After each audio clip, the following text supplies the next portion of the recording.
Halo guys, kembali bersama gue Ajay di Opini Ajay. Oke, di sesi Opini Ajay kali ini gue mau ngebahas satu hal yang lagi rame sekali diperbincangkan oleh publik Indonesia, media Indonesia. Ini sebenarnya menyangkut negara tetangga ya, bukan tentang negara kita sebenarnya. Yaitu adalah diresmikannya atau dilegalkannya pernikahan sesama jenis di Thailand. Dan setelah itu dilegalkan, langsung ada lebih dari 200 pendaftar yang mendaftar untuk menikah sesama jenis. Jadi itu berita yang beredar di media, dan semua media beritanya sama ya, bisa dibilang. Jadi ini bisa gue bilang adalah berita yang valid gitu ya. Oke, kita akan bahas dulu tentang pernikahan sesama jenisnya dulu ini, dimana sebenarnya pernikahan sesama jenis ini sudah dilegalkan di banyak negara ya, terutama banyaknya di Eropa, ada di Finlandia, di Inggris apalagi gitu ya, di Belanda dan semacamnya gitu. Dan kalau kita bicara hal yang masif soal LGBT ya, LGBT yang masif ya, dimana kan ada beberapa negara yang menyatakan dukungan juga tentang hal ini sebenarnya. Dan yang paling masif itu kan di Amerika Serikat dan juga di Inggris, yang masif menyuarakan soal anti diskriminasi kepada LGBT, dan juga tentang pernikahan sesama jenisnya ini gitu. Dimana kalau di Amerika, di Inggris sangat disupport sekali lah soal hal-hal seperti ini, dimana menurut mereka ini adalah kelainan yang tidak bisa dihindari gitu. Jadi jangan ada diskriminasi lagi tentang LGBT. Di Indonesia ini kan kebanyakan dari kita lahir dengan agama, dan gue yakin di agama teman-teman, hampir di semua agama lah, itu tidak membolehkan pernikahan sesama jenis ya. Gitu. Jadi apalagi kalau kita bicara di Indonesia, ini kan kebanyakan adalah umat Islam ya kalau di Indonesia. Begitupun gua adalah Islam, dan di Islam sangat tidak diperbolehkan yang namanya menikah sesama jenis. Kita bahas dari sisi agamanya dulu. Kalau kita bicara dari sisi agama, jelas dilarang ya, dimana kalau di agama gua itu sudah dijelaskan oleh baginda Rasulullah SAW, itu sudah ada hadisnya. Kemudian di Qurannya juga ada, di pedoman kita yaitu di Al-Quran juga ada, kalau nggak salah di surat An-Nisa, kalau gua nggak salah inget ya, itu mengatur juga soal kesetaraan atau soal hal seperti ini gitu. Nah, Rasulullah SAW juga menjelaskan kalau ya sangat ditekankan yang namanya kesetaraan gitu. Ya kalau misalkan kalian ingin tahu lebih detail soal ini dari sisi agama, kalian bisa pergi ke expertnya, yaitu ustadz atau ulama besar ya. Mereka yang lebih expert soal ini, gue nggak terlalu paham.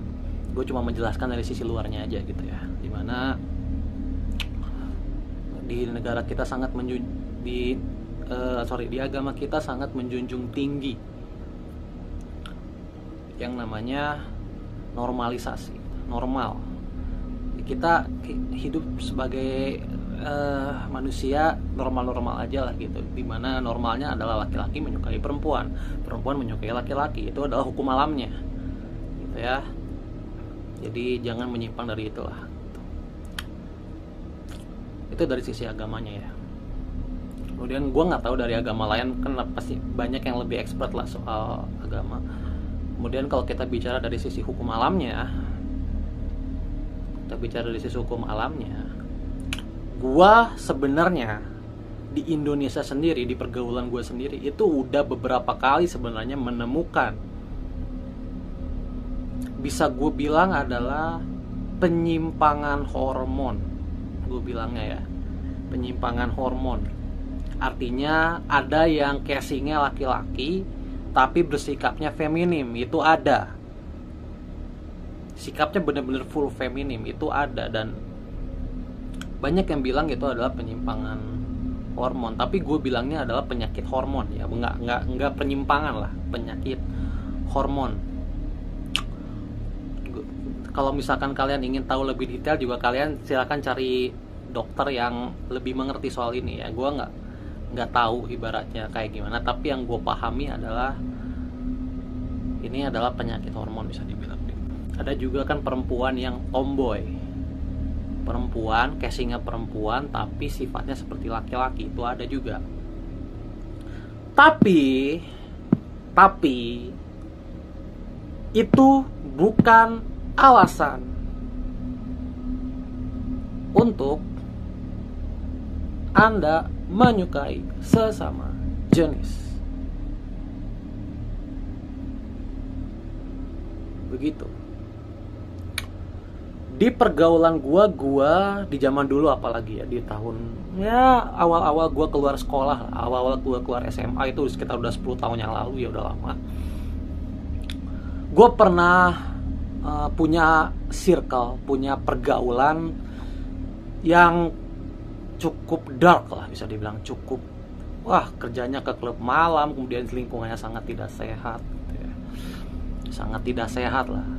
Dan di beberapa teman gua ada di circle gua di saat itu, ada juga yang pacaran sesama jenis. Gua udah melihat dengan mata kepala gua sendiri. Dan itu kalau kita bicara dari segi pergaulan, itu sangat tidak sehat untuk pergaulan pacaran sesama jenis. Kenapa? Kita nggak bicara soal agama, kita bicara soal di pergaulan lah, di pergaulan dimana orang yang berpacaran sesama jenis ini sangat merusak sekali pergaulan. Kenapa? Karena ada salah satu pasangan yang sangat cemburuan, dan dia cemburu kalau pacarnya yang sesama jenis ini dekat dengan semua orang. Dengan laki-laki dia cemburu, dengan perempuan dia cemburu. Jadi pacarannya ini perempuan sama perempuan gitu ya. Jadi dia cemburu dengan semua orang, hingga akhirnya dia bisa dibilang menutup pacarnya dari kita gitu. Ini kan sangat menjengkelkan ya gitu loh, dan sangat merusak sekali sosial gitu loh, seperti ini. Dan di pergaulan pun hal seperti ini tuh merusak, apalagi kalau kita bicara di sosial, apalagi kalau kita bicara di hukum alam, dimana akibat terbesar kalau ini dibiarkan merajalela sudah jelas secara logika. Ini akan menghambat yang namanya berkembang biaknya manusia. Karena ya kalau menikah sesama jenis tidak akan bisa menghasilkan anak kan. Udah pasti kan. Itu udah hukum alamnya kan. Kalau kita bicara hukum alam, kita nggak bicara soal agama lah. Bicara soal hukum alamnya, pernikahan sesama jenis kan tidak akan bisa menghasilkan anak, tidak akan bisa menghasilkan keturunan, tidak akan bisa menghasilkan generasi.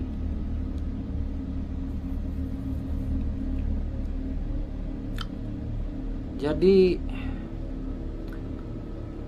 kerugiannya jauh lebih banyak lah hubungan sesama jenis ini dibanding keuntungannya apa. Tapi ya nggak ada keuntungannya sih, ya kerugian semua isinya gitu. Makanya di hampir semua agama ini dilarang, karena kerugiannya untuk dunia sangat banyak.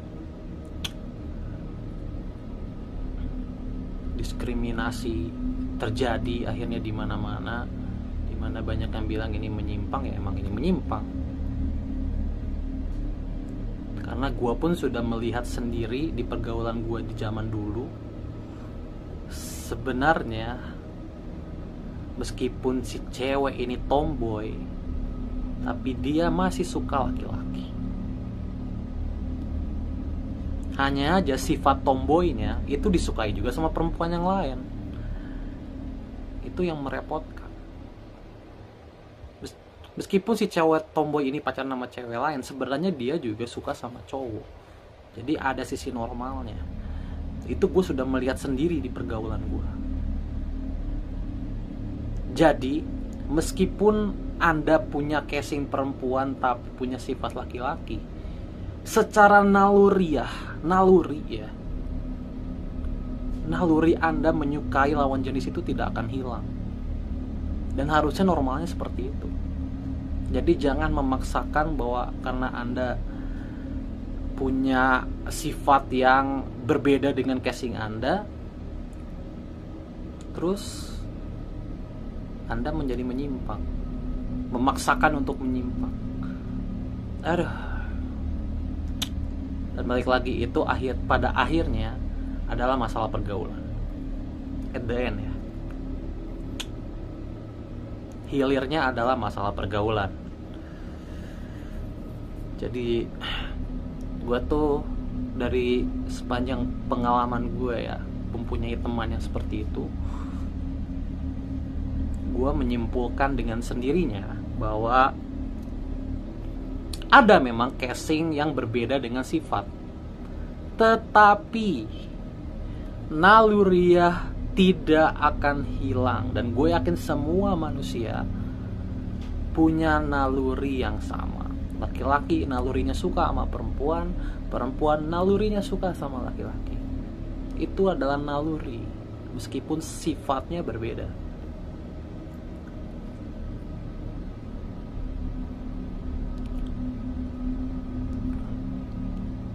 Jadi kalau ada yang seperti itu, ya itu jelas-jelas menyimpang ya. Mungkin itu aja sekilas tentang pernikahan sesama jenis ini.